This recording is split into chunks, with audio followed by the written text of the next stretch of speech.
So how does someone go from having literally nothing to building a billion-dollar company?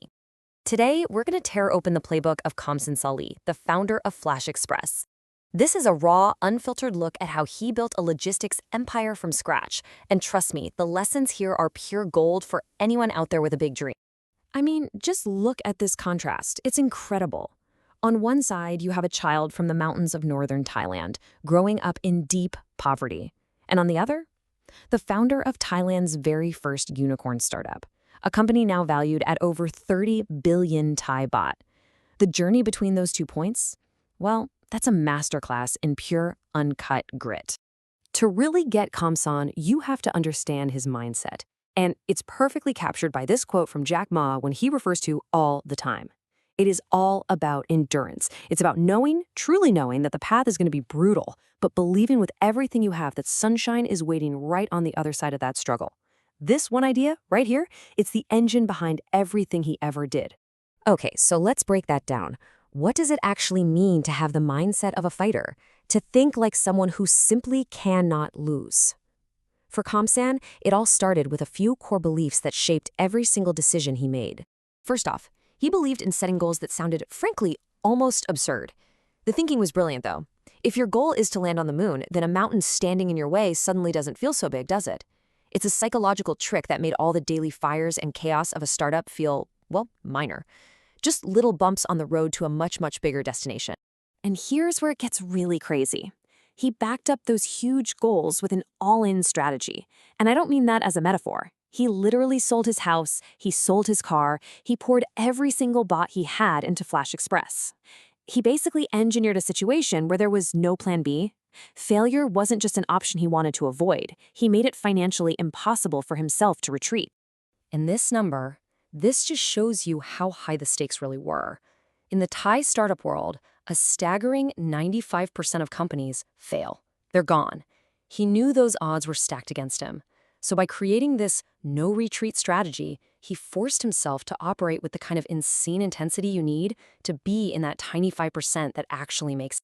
This Thai idiom just perfectly captures his whole attitude. See, long before Flash Express, when he was just 21 years old, he took on this challenge of turning around a failing sand mine that everybody else had given up on. He acted like that young bull, just charging headfirst at a tiger, this massive, scary problem, with zero hesitation. And you know what? He won. That early win cemented this lifelong belief in just taking on the giants.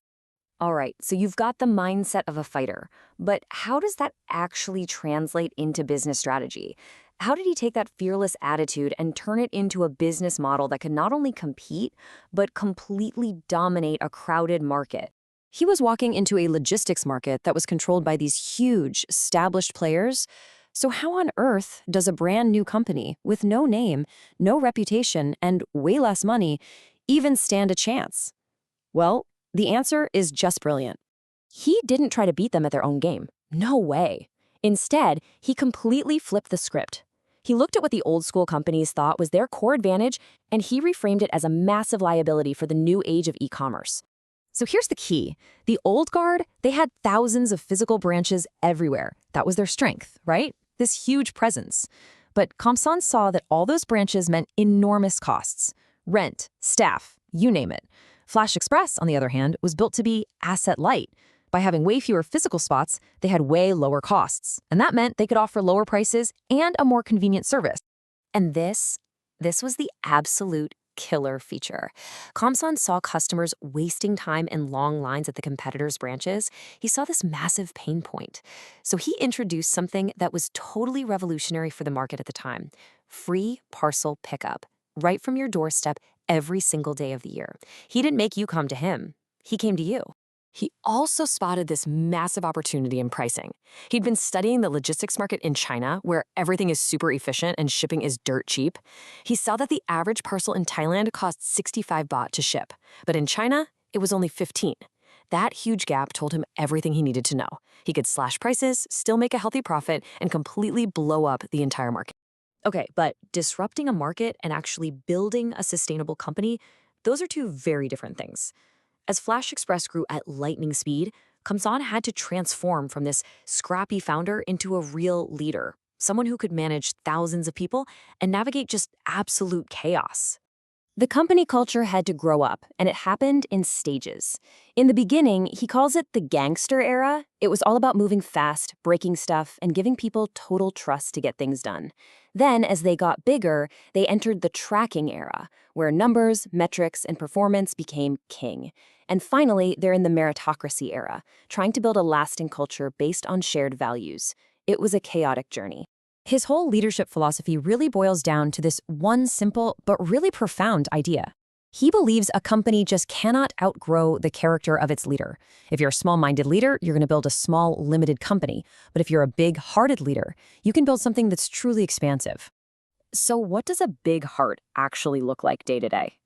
Well, for Kamsan, it means you're genuinely open to ideas, no matter who they come from. It means you take total responsibility for your team.